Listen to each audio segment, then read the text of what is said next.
Zeleninu pestujem v podmienkach bežnej záhradkárskej osady za sídliskom už niekoľko rokov. Doteraz som však pestoval zeleninu tak nejak intuitívne a výsledok bol tak nejak uspokojivý. A presne toto chcem zmeniť a pestovať čo najefektívnejšie. Preto som sa rozhodol naštudovať si čo najviac informácií o cesnaku, o jeho anatómii, pestovaní, potrebách, škodcoch, skladovaní a využití. Chcem sa jednoducho vyhnúť základným chybám, ktoré som doteraz robil, a dopestovať si krajší cesnak ako minulý rok. Toto video však nevzniklo preto, aby som niekoho poučoval alebo presviečal, ale preto, aby pomohlo podobným gazdom z paneláku ako som ja. Všetky informácie som vyhľadával pre vlastné zdokonalenie, takže mi záleží na ich kvalite. V tomto videu sa pozriem na to, ako si vybrať cesnak na sadenie, na čo sa sústrediť, na čo si dať pozor a ako minimalizovať neúspech v ďalšom pestovaní cesnaku. A to od A až po Z. A pridám k tomu zo pár vlastných postrehov a skúseností, ktoré považujem za hodnotné. Som gazda z paneláku a toto je príbeh mojej záhrady. Ešte predtým, ako sa vrhnem do témy, mám na vás prosbu. Ak vás toto video zaujme, dajte mu like a podporte môj kanál odberom. Vás to nič nestojí, ale váš like a odber je mojou motiváciou. Poskytuje mi reálnu spätnú väzbu na moju tvorbu. A len podľa nej viem, že moja tvorba má zmysel. Ďakujem. K pestovaniu cesnaku pre vlastnú spotrebu som sa vlastne dostal cez supermarketové rajčiny.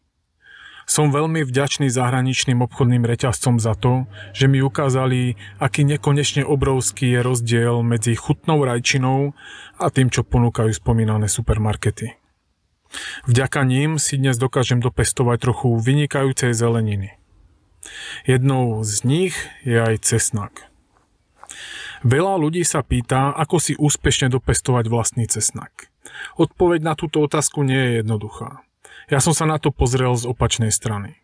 Moja otázka znie, ako môžem zminimalizovať neúspech v pestovaní vlastného cesnaku? Sú veci, ktoré pri pestovaní čohokoľvek nedokážem ovplyvniť. Tým veciam sa venovať nebudem. Sústredím sa na to, čo dokážem ovplyvniť. Úplne prvý krok, ktorým dokážem minimalizovať neúspech, je výber vhodnej odrody. Cesnak nie je náročná rastlina. Vyrastie aj v podmienkach, ktoré nie sú ideálne, ale odzrkadlí sa to samozrejme na jeho kvalite a výnose. Preto medzi základné otázky patrí, aké podmienky ponúka lokalita, v ktorej chcem cesnak pestovať. Určite by som si zaobstaral 3 rôzne odrody a aspoň 2 sezóny by som sledoval, ako sa im darí v mojej záhrade. Po 2 rokoch by som vyradil tú najslabšiu. Najväčším problémom pri pestovaní cesnaku by mohla byť vysoká hladina spodnej vody. Cesnaku jednoducho nevyhovujú zamokrené pôdy. Ale aj v tomto prípade existujú možnosti, ako sa s týmto problémom popasovať. Ako prvú možnosť by som volil sadbu českých odrôd Tantal, Lukan a Vekan. Tieto odrody sú popisované ako tolerujúce vlhšie pôdy alebo vyššiu hladinu spodnej vody. To znamená, že ak sa na zamokrenom pozemku nebude dariť týmto odrodám, je malá šanca, že sa tam bude dariť ostatným bežným odrodám. Druhá možnosť, ako si dopestovať cesnak na zamokrených pozemkoch, je pestovanie vo výšených záhonoch. Tu však treba počítať s vyššími vstupnými nákladmi pri zaobstaraní vyvýšených záhonov a samozrejme s limitovanou plochou na pestovanie. Veľkou výhodou pestovania vo vyvýšených záhonoch je možnosť ľahko ovplyvňovať štruktúru a výživnosť pôdy, čím sa všetky pestované plodiny odvďačia vynikajúcim zdravotným stavom a úrodou. Stačí rozumieť princípu vyvýšených záhonov. Ak by som chcel pestovať cesnak v lokalite s nedostatkom zrážok, existujú odrody, ktoré lepšie odolávajú suchu. Túto vlastnosť majú napríklad české odrody Severský paličák alebo Rusinka. Ak by sa moja záhrada nachádzala vo vyšších polohách, ktoré sú chladnejšie a pestovateľská sezóna je kratšia, prispôsobil by som tomu aj výber druhu a odrody cesnaku. Do vyšších polôch a chladnejších oblastí s krátkou pestovateľskou sezónou by som si vybral skoré odrody paličiakov, poprípade niektorú z odrôd nepaličiakov, ktoré ľahšie zvládajú tuhé zimy. Z odrôd paličiakov dostupných na trhu by som sa pokúsil zohnať české odrody Unikát, Bietin alebo Otakar. Z nepaličiakov by som si zohnal české odrody Anton a Štepán alebo slovenskú odrodu Mojmír. Opačný problém má rodina. Majú záhradu bez zdroja vody s ťažkou žltou ilovitou pôdou. Keď je sucho, je to betón, keď je mokro, je to žlté mazlavé blato.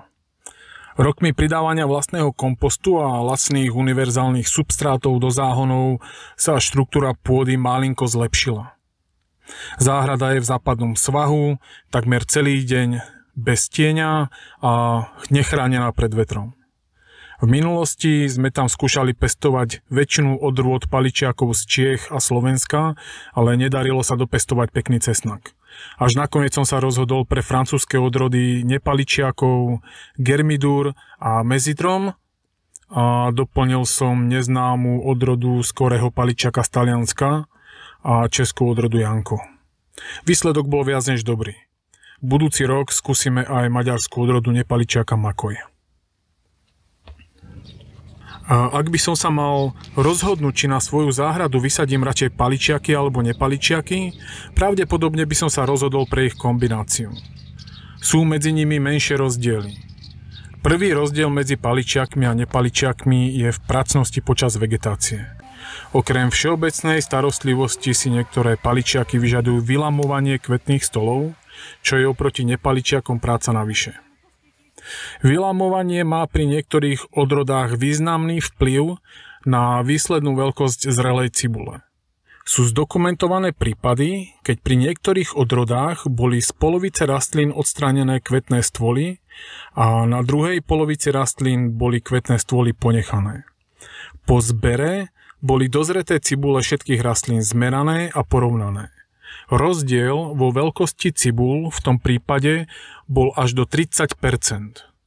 Je však treba podotknúť, že tento rozdiel neplatí pre všetky odrody paličiakov.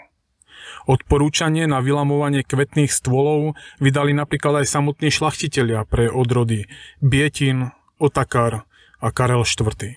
V opačnom prípade odrody nedajú uspokojivý výnos. Druhý rozdiel medzi paličiakmi a nepaličiakmi je tiež spôsobený kvetným stôlom, ktorý spôsobuje vyššiu pracnosť aj pri viazaní cesnaku. Ja osobne cesnak hneď po zbere zviažem do copov a hneď každý cop označím názvom odrody. Kvetný stôl pri paličiakoch robí viazanie namáhavejším. Pri nepaličiakoch tento problém úplne odpadá. Významnejší rozdiel medzi paličiakmi a nepaličiakmi z hľadiska úspechu je aj ich skladovateľnosť.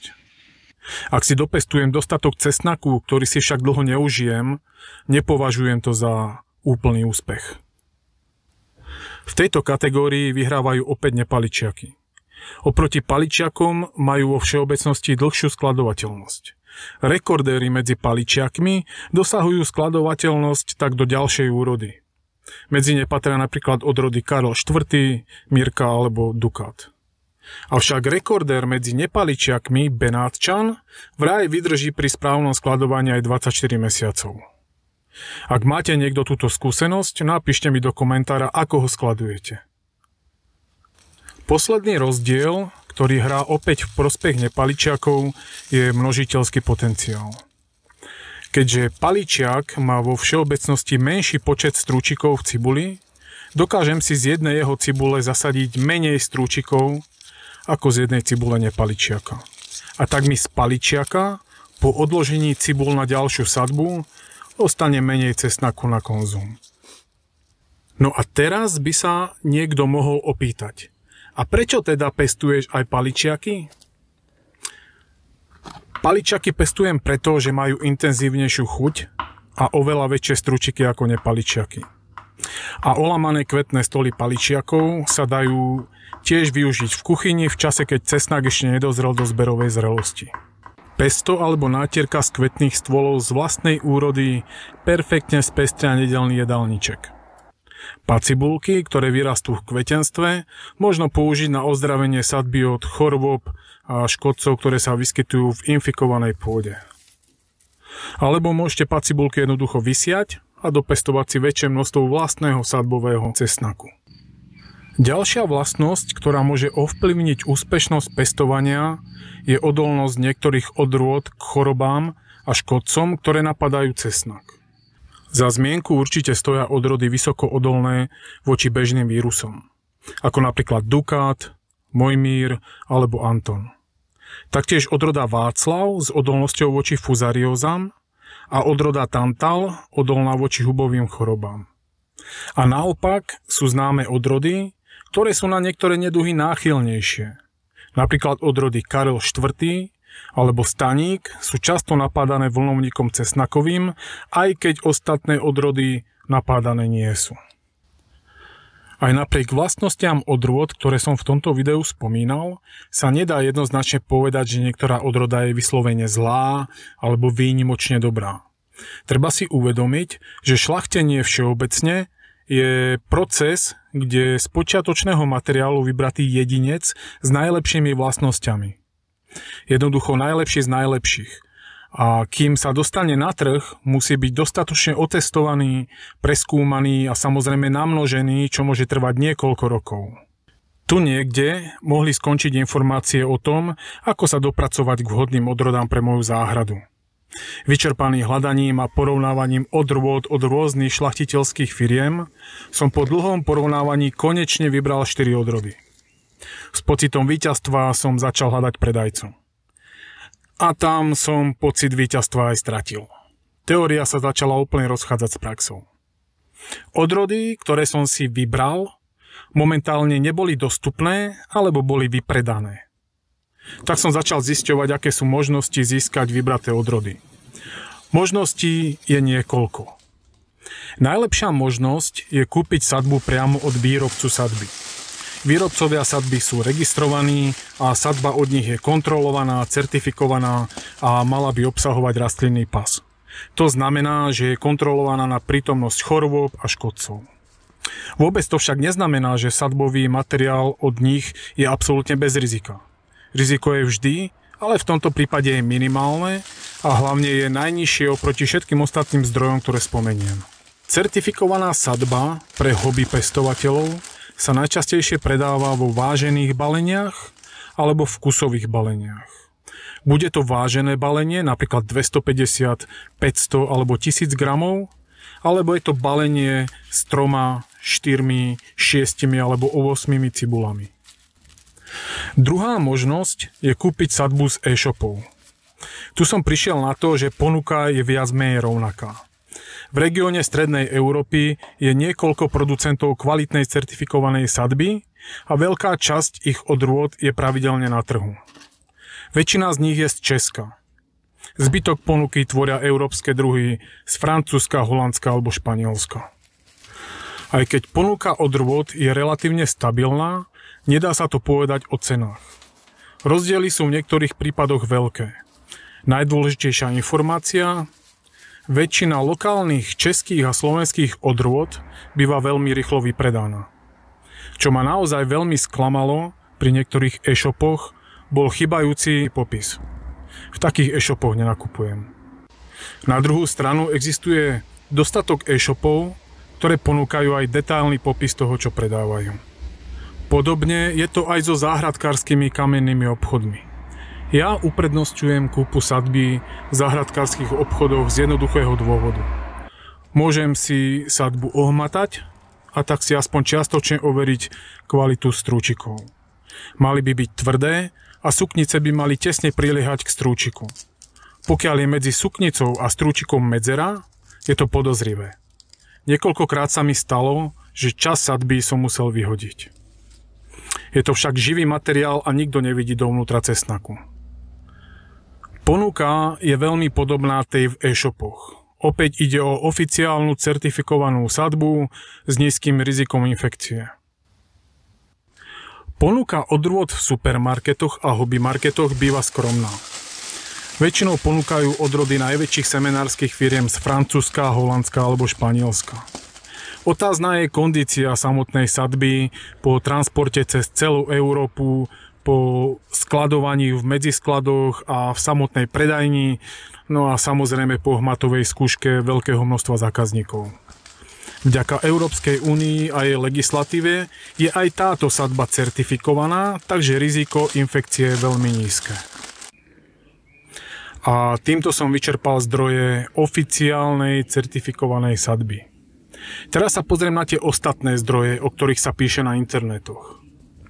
Ako ďalšia možnosť, ktorú som ja však nikdy neskúšal, je kúpa cesnaku od farmára alebo veľkopestovateľa a použiť ho na sadbu. Najprv by som oddelil kadejakých predajcov cesnaku na internetoch od reálnych pestovateľov. Od neznámeho predajcu cesnaku by som si cesnak na sadenie nekúpil. Ten cesnák môže byť od hocikadiaľ a život mi do cesty strčil veľa špekulantov a preto som opatrný. V tomto prípade je to podstúpenie zbytočne veľkého rizika. Cesnak od lokálneho pestovateľa z vedľajšej dediny by som si kúpil, ak by mi vedel povedať, čo je to za cesnak a odkiaľ ho má. Ak by som bol spokojný s jeho odpoveďou, použil by som ho na sadenie, ale určite nie bez dôkladnej kontroly a morenia. Ak by mi sused ponúkol výnimočný cesnak z jeho záhrady, pravdepodobne by som ho neodmietol a po kontrole a morení by som si ho zasadil. Veľa ľudí sa na internetoch pýta, či môžu zasadiť konzumný cesnak, ktorý kúpili v supermarkete alebo v obchode so zeleninou. Áno, urobiť sa to dá, ale riziko, že si zavlečíte do záhrady nejakú chorobu alebo škodca je veľmi vysoké. Toto je taká posledná možnosť, keď sa už nič iné nedá urobiť, ale aj tak stále nie som presvedčený, či to naozaj chcem. Pri dnešnom globalizovanom svete to môže byť choroba alebo škodca, s ktorým sme sa v našich lokalitách zatiaľ nestretli. Je to aj kvôli tomu, že konzumný cesnak nepodlieha takým prísnym kontrolám ako cesnak sadbový. A tiež je tu možnosť, že ak sadbový cesnak nespĺňa podmienky certifikácie kvôli nejakej chorobe, možno sa dá predať ako konzumný. V našom stredoeurópskom regióne máme bohaté skúsenosti s lacným tovarom, keď sa za akciovú cenu predávala posypová soľ, zabalená ako kuchynská. Alebo keď sa do akciových salám mleli mŕtve dostihové kone. Alebo keď sa zahraničné výrobky prebalujú do slovenských obalov. Ak si kúpite cesnak napríklad z Číny, vedzte, že pestovateľské podmienky v Strednej Európe nemusia vyhovovať odrode cesnaku z Číny. Ďalší možný problém by mohol nastať, ak bol konzumný cesnak ošetrený proti klíčeniu, aby mohol byť dlhšie vhodný na predaj. Keby mi po všetkej tej drine s prípravou pôdy cesnak na jar nevzýšiel, určite by ma to nepotešilo.